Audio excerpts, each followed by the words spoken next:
ഞാൻ ഹൈമാവതി കൃഷി vlog YouTube ചാനലിലേക്ക് സ്വാഗതം. ഇന്ന് ഞാൻ കാണിക്കാൻ പോകുന്നത് വെച്ചാൽ പിന്നെ പയറും പിന്നെ വെണ്ട വിത്തും കൂടി മുളപ്പിക്കാൻ വേണ്ടിയിട്ട് ട്രേയിലാക്കിയിട്ട് മുളപ്പിക്കാൻ വേണ്ടി ചകിരിച്ചോറും പിന്നെ ജൈവവളവും കൂടി കൂട്ടി കുഴച്ച് വെച്ചിട്ടുണ്ട്. ആ ചകിരിച്ചോറിൻ്റെ അകത്തുനിന്ന് ആ ചകിരിച്ചോറ് എടുത്തിട്ട് ആ ഡ്രേയിൽ നിറച്ചിട്ട് അതിൻ്റെ അകത്ത് പയറ് വിത്തിടണം. ഇപ്പം പയറ് വിത്തിടാൻ വേണ്ടിയിട്ട് ഉള്ള നോക്കുവായിരുന്നു. അതിൽ ഡ്രേയിൽ നിറച്ച് കഴിഞ്ഞ ശേഷം അതിപ്പം ഭാര്യ നിറക്കുന്നുണ്ട്. നിറച്ച് കഴിഞ്ഞിട്ട് പിന്നെ അതിൻ്റെ അകത്ത് വിത്തിടുക വിത്തിട്ടിട്ട് പിന്നെ ഓരോരു വിത്തായിട്ട് ഓരോന്നിൻ്റെ അകത്ത് ഇടുന്നുണ്ട്. അതിൻ്റെ കുറച്ച് പയറ് കഴിഞ്ഞ ശേഷം പിന്നെ വെണ്ട വിത്തും ഇട്ടു. അതിന് ശേഷം ഇതെന്ന് വെച്ചാൽ പിന്നെ ഇപ്പം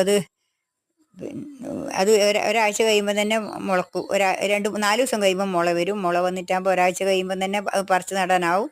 അന്നേരം തന്നെ പറിച്ച് നടാം. ഇപ്പം ഇങ്ങനെ നട്ടുമ്പോൾ മാത്രമേ പിന്നെ ഇതാവുള്ളൂ. അതുകൊണ്ടാണ് ഞാൻ ഇപ്പം തന്നെ ഇത് നടുന്നത്. ഇനിയിപ്പോൾ പിന്നെ ഇതെന്ന് വെച്ചാൽ എന്നോട് പിന്നെ യൂട്യൂബിൽ നിന്ന് എല്ലാവരും എന്നോട് കമൻറ്റ് ചെയ്തിട്ട് ആൾക്കാരെ ചോദിച്ചിട്ട് നിങ്ങൾ എങ്ങനെയാണ് ഇത് ഒറ്റക്കാണോ വീഡിയോ എടുക്കുന്നത്? ഞാൻ ഒറ്റക്ക് തന്നെയാണ് ഇതെങ്ങനെ ആരാ വീഡിയോ എടുത്തു തരുന്നത്? എനിക്ക് ആരും എടുത്തു തരാനൊന്നും ആളില്ല.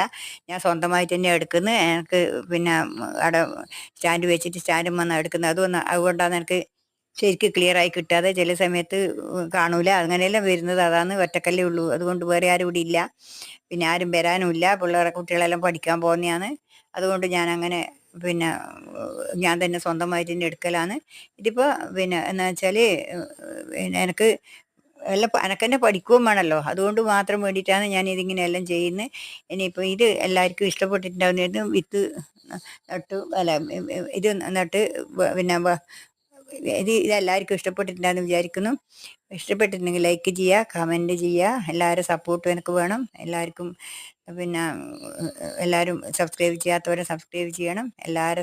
എല്ലാവരോടും നമസ്കാരം. എല്ലാവരും എന്നെ ഹൃദയം നിറഞ്ഞ ആശംസകൾ. എല്ലാവരും വീഡിയോ കാണണം, ഷെയർ ചെയ്ത് കൊടുക്കണം. കാണുന്നവർക്ക് ഷെയർ ചെയ്ത് കൊടുക്കണം. എനിക്ക് നിങ്ങളുടെ സപ്പോർട്ട് ഉണ്ടെങ്കിൽ മാത്രമേ മുന്നോട്ട് പോകാൻ കഴിയുള്ളൂ. അതുകൊണ്ട് നിങ്ങൾക്ക് എല്ലാവർക്കും നന്ദിയുണ്ട്. എല്ലാവരും എൻ്റെ ഹൃദയം നിറഞ്ഞ ആശംസകൾ, അഭിനന്ദനങ്ങൾ. എല്ലാവരും നിങ്ങൾ ഹൃദയത്തിലേറ്റിയിട്ടുണ്ടെന്ന് എനിക്ക് മനസ്സിലായി കാണുന്നുണ്ട്.